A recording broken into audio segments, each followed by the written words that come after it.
Bonjour à tous et bienvenue dans cette nouvelle vidéo. Si tu es nouveau ici, n'oublie pas de t'abonner pour ne rien manquer de nos réflexions spirituelles. Dans l'épisode précédent, nous avons vu que la prière, au-delà de simplement échanger avec Dieu, est en réalité un moyen de vivre une véritable relation avec lui. Nous avons pris comme base la prière du Notre Père, et aujourd'hui on continue de l'explorer en profondeur, avec un focus sur cette phrase « Que ton nom soit sanctifié ». Le thème du jour est « Comment devons-nous prier ?» partie 2. Une question qui pourrait naturellement se poser est la suivante. Comment un être humain, qu'il soit homme ou femme, pourrait-il être en mesure de sanctifier Dieu? Dans cette vidéo, nous allons explorer cette interrogation cruciale, étape par étape, et tenter de comprendre ce que les Saintes Écritures nous enseignent à ce sujet. Point numéro 1. Purification et sanctification, deux réalités distinctes.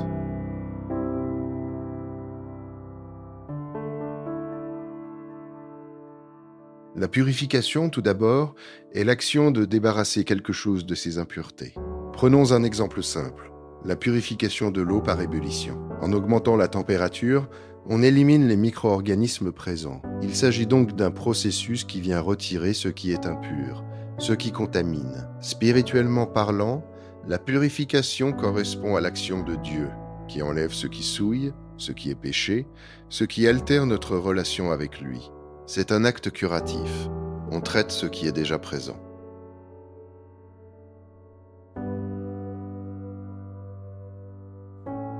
La sanctification, quant à elle, va plus loin. Elle ne consiste pas seulement à enlever l'impureté, mais à mettre à part, à consacrer, à maintenir dans un état de sainteté. On pourrait comparer cela à l'entretien d'une maison.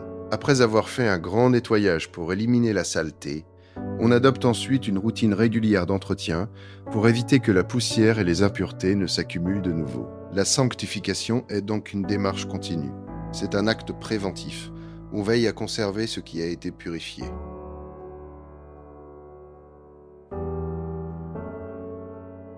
Point numéro 2.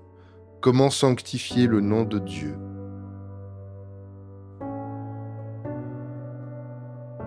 Dans Matthieu 5, verset 16, Jésus dit « Que votre lumière luise ainsi devant les hommes, afin qu'ils voient vos bonnes œuvres et qu'ils glorifient votre Père qui est dans les cieux. » Puis Jean 15, verset 8, il dit « Si vous portez beaucoup de fruits, c'est ainsi que mon Père sera glorifié, et que vous serez mes disciples. » Enfin, dans la première épître de Pierre chapitre 2, au verset 12, il est dit « Ayez au milieu des païens une bonne conduite, afin que, là même, où ils vous calomnient comme si vous étiez des malfaiteurs, ils remarquent vos bonnes œuvres et glorifient Dieu au jour où il les visitera. »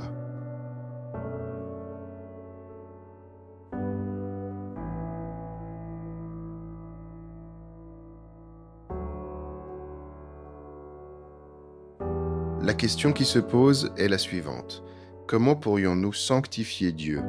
Une tâche particulièrement difficile, voire impossible, de manière purement pragmatique. En effet, en tant qu'êtres humains, nous ne pouvons pas sanctifier Dieu par nos propres moyens, car Dieu est déjà saint par nature, au-delà de toute action humaine.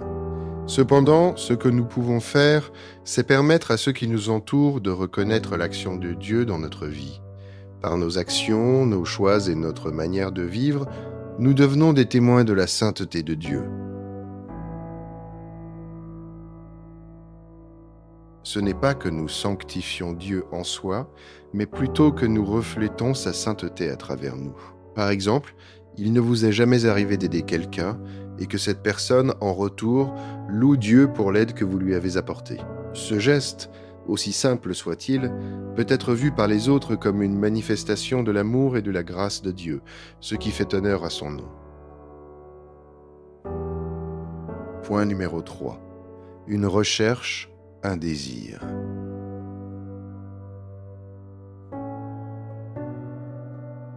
Dans 1 Corinthiens 1 au verset 2, il est dit « L'Église de Dieu qui est à Corinthe, à ceux qui ont été sanctifiés en Jésus-Christ, appelés à être saints. » et à tous ceux qui y invoquent en quelque lieu que ce soit le nom de notre Seigneur Jésus-Christ, leur Seigneur et le nôtre.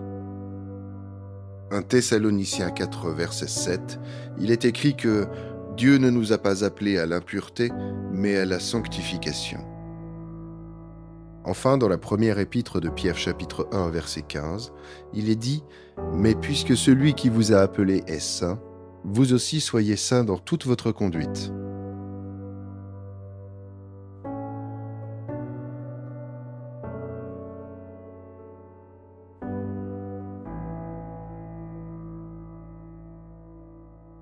La sainteté n'est pas un état inné, mais une vocation qui se construit au fil du temps à mesure que nous marchons avec Dieu. Aucun être humain ne naît parfait ou saint, mais il devient saint à travers un processus de transformation. Ce chemin de sainteté se fait de progrès en progrès. Cependant, cette transformation ne peut se réaliser que si nous nous laissons façonner, modeler et conduire par la main bienveillante de Dieu. C'est en nous abandonnant à son action en nous que nous pouvons grandir dans la sainteté jour après jour.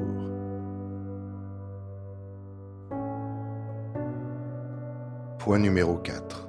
Conduite et sanctification.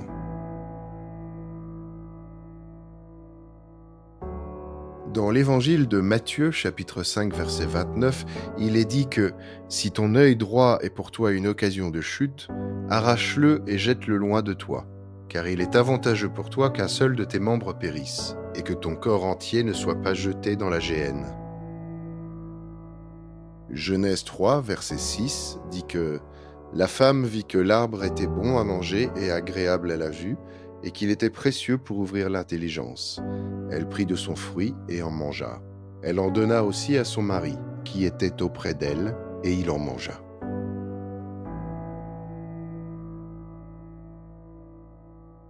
Ensuite, dans Josué 7, versets 20 et 21. Akan répondit à Josué et dit « Il est vrai que j'ai péché contre l'Éternel, le Dieu d'Israël, et voici ce que j'ai fait. J'ai vu dans le butin un beau manteau de Shnéier, 200 cycles d'argent, et un lingot d'or du poids de 50 cycles. Je les ai convoités et je les ai pris. » Enfin, dans Juge 16, verset 1, il est dit que Samson partit pour Gaza. Il y vit une femme prostituée et il entra chez elle.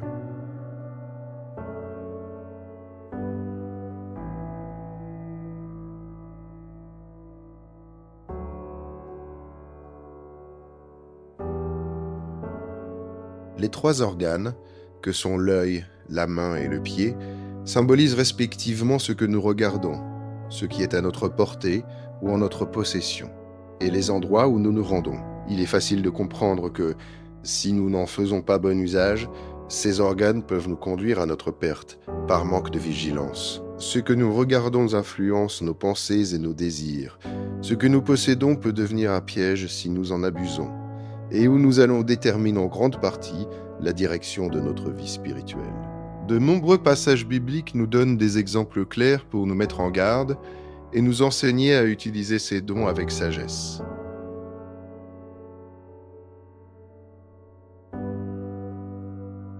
Point numéro 5. Saintes Écritures et sanctification. Dans le livre des Psaumes, chapitre 119, verset 9, il est dit « Comment le jeune homme rendra-t-il pur son sentier en se dirigeant d'après ta parole ?» Jean 17, verset 17, Jésus dit « Sanctifie-les par ta vérité, ta parole est la vérité. » Enfin, dans Jean 15, verset 3, il dit encore « Déjà vous êtes purs à cause de la parole que je vous ai annoncée. »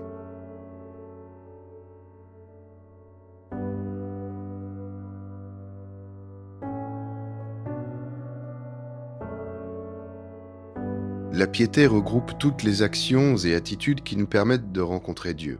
Cela inclut des pratiques comme le chant, l'adoration, la prière et la méditation de la parole. La Bible enseigne d'ailleurs que la piété est une grande source de gain, non seulement dans le sens matériel, mais surtout dans notre vie spirituelle. En effet, lire la parole déclenche en nous une véritable action de purification et de sanctification. Au fur et à mesure que nous nous plongeons dans les Écritures, notre ancienne nature pécheresse diminue et laisse place à une nouvelle, une nature sainte. Mais la question qui se pose est la suivante. Est-ce suffisant pour accomplir pleinement sa sanctification? Point numéro 6. Une sanctification opérée par Dieu.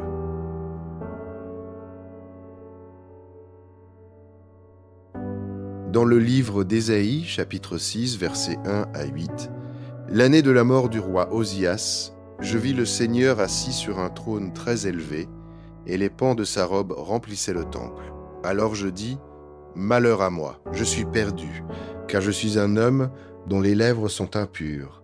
J'habite au milieu d'un peuple dont les lèvres sont impures, et mes yeux ont vu le roi, l'Éternel des armées. Mais l'un des séraphins vola vers moi, tenant à la main une pierre ardente qu'il avait prise sur l'autel avec des pincettes. Il en toucha ma bouche et dit, « Ceci a touché tes lèvres, ton iniquité est enlevée et ton péché est expié. » J'entendis la voix du Seigneur disant, « Qui enverrai-je et qui marchera pour nous ?» Je répondis, « Me voici, envoie-moi. »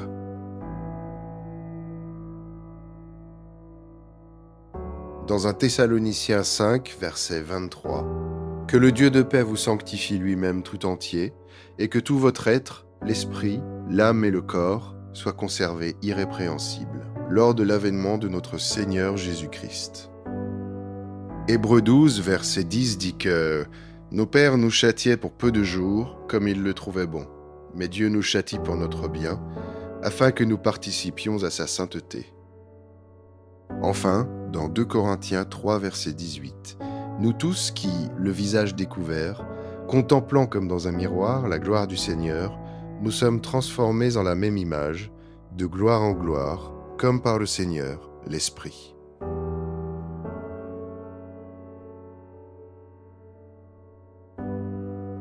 Dans le passage d'Ésaïe, nous comprenons qu'il était sacrificateur, une position qui exigeait une consécration totale à Dieu.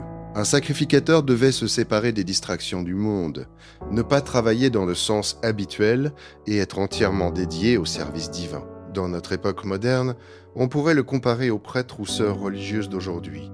Cependant, malgré ces exigences apparentes, Ésaïe ne parvenait pas à atteindre une sanctification qui soit agréée par Dieu. Cette réalité nous montre que, malgré tous nos efforts humains, nous constatons souvent que nos propres efforts ne suffisent pas pour atteindre la sanctification parfaite. Mais Dieu ne nous laisse pas seuls dans cette quête.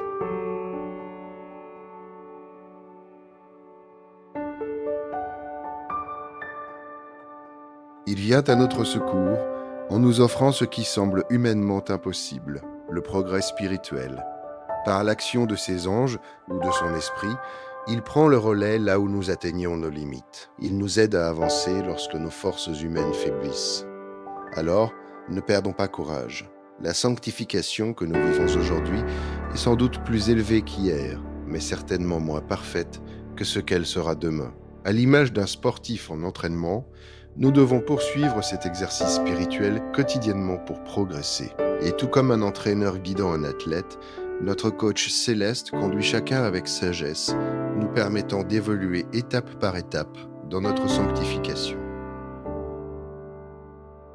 Pour conclure, la sanctification est avant tout une recherche et un désir profond. Elle commence par un engagement personnel, puis se poursuit à travers nos efforts de mise à part et de vigilance. Cependant, au fil de ce cheminement, nous comprenons que cela ne peut se faire par nos propres forces. Nous avons besoin de Dieu. C'est lui seul qui peut nous transformer à son image jour après jour. La sanctification est donc un combiné d'efforts humains et de l'action divine. Elle est un processus continu, dans lequel nous devons sans cesse nous abandonner à la grâce de Dieu. La sanctification est un chemin sans fin, un processus constant où chaque étape nous rapproche davantage de Dieu. Et comme nous le rappelle la parole, que celui qui se sanctifie encore.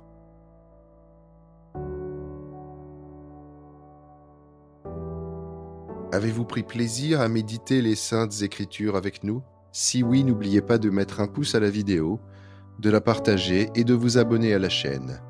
Mais surtout, laissez-nous un commentaire sur ce que signifie la sanctification pour vous.